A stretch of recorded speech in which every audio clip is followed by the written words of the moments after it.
because joining us in the studio is Jerry Joe Harrison. He's the General Secretary of the University Teachers Association of Ghana, UTAG. Now, the association has joined calls for a state of emergency to tackle illegal mining, widely known as Galamsey. Mr. Harrison, thank you for joining us. My pleasure. Now, the president, when he met with us, the media, just recently says it wasn't time yet to declare a state of emergency. Why are you then pushing for that? And he gave his reasons. Well, thank you very much. I think that he's either being misled or maybe there is some terminology differences. When people talk about Galamsey, we are talking about the illegal mining that is going on. From the narration, I think that people are thinking we are calling for a ban, a total ban on small-scale mining in general. So if you look at the narrative that small-scale mining is kind of holding the economy, and therefore placing a ban on Galamsey is going to have negative consequences for the economy, clearly I think that there is some terminology difference. We are talking about something that is illegal, people who are mining without licenses in forest reserves and in water bodies. Now, I have always maintained that, and it is the position of UTAG, if you do the economics of mining and you don't take into consideration the cost of reclamation, then you're not doing proper analysis. And in many instances, as it is the case for this one, you even have to do the health implication analysis. How much is it going to cost to treat people who are going to be affected by the poor water situation? How much is it going to cost to reclaim the lands that have been destroyed?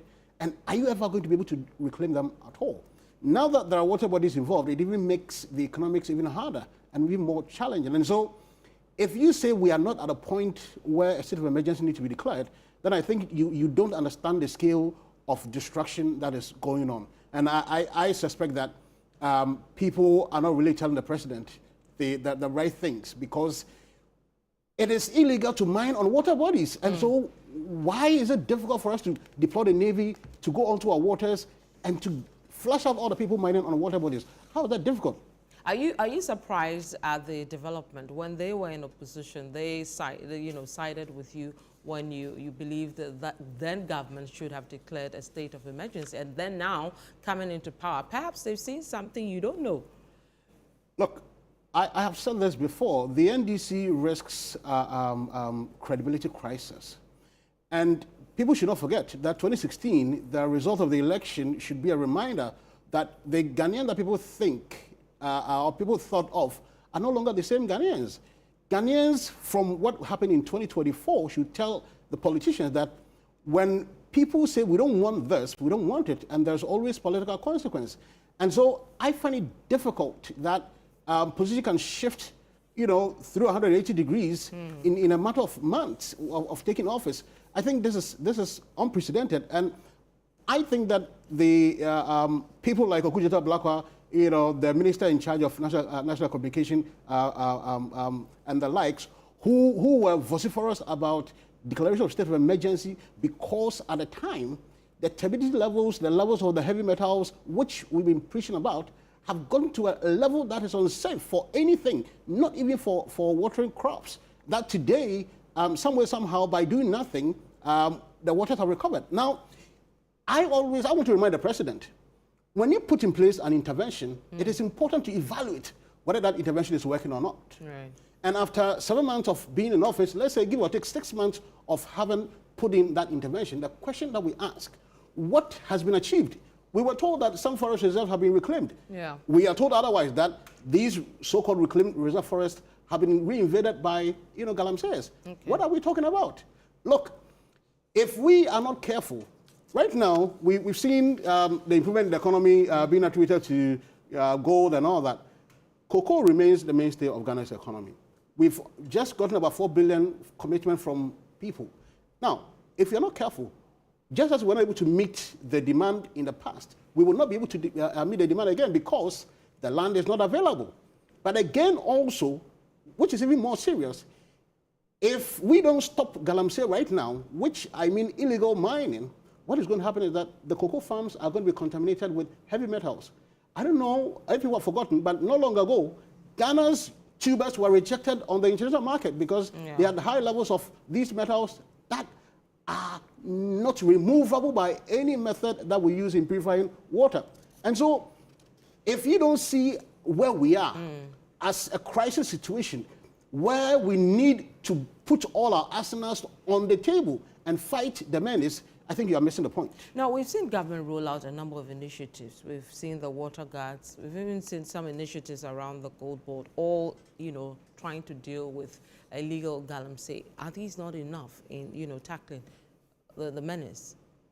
I think that you have cameras. The report that your reporter was bringing from Agona Kunyaku clearly tells you that we are not making serious progress because few months ago, the Konyaku, headworks was producing water for people to use, domestically. Now, it's been shut down. Cape Coast is having the same issues.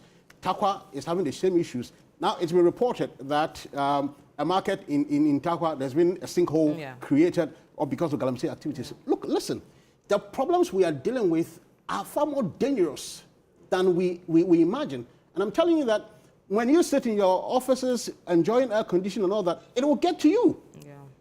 It will get to you. And so the interventions that have been put in place, fair and good, but I don't think they've achieved anything that we can begin to celebrate. And that is why the calls for state of emergencies have come in. Now people begin to ask why they need for a state of emergency, because the state of emergency comes with certain requirements that government must. What difference would it make, declaring and not declaring? What difference?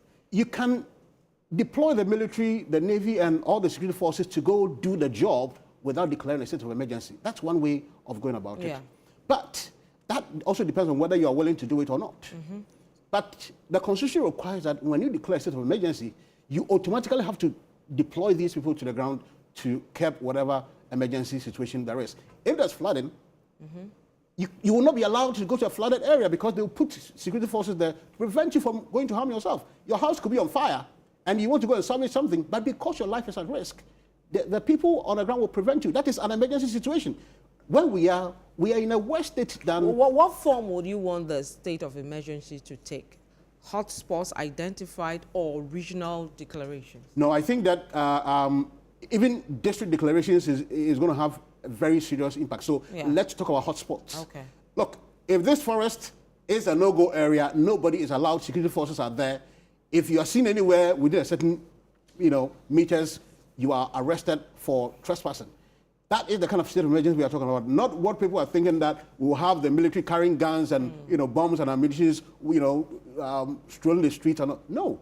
But if water bodies are no-go areas, you are not allowed to go there. Anybody seen there is committing an illegal act, and therefore the person can be arrested. But because some feel that these declarations could also have an impact on human rights. Look, if we don't do what we are supposed to do now, we will all die. Which one do we prefer? Whatever the water situation is causing havoc in people's homes. The people around Konyaku and many other areas don't have water.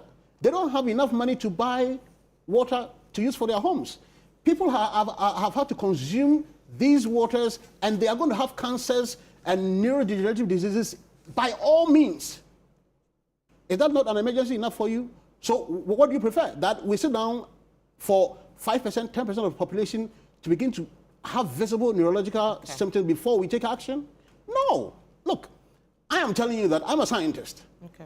I know for sure that whether you like it or not, if you don't get it through the food that you consume, you get it through the meat, because you can't prevent the animals from going to drink the water.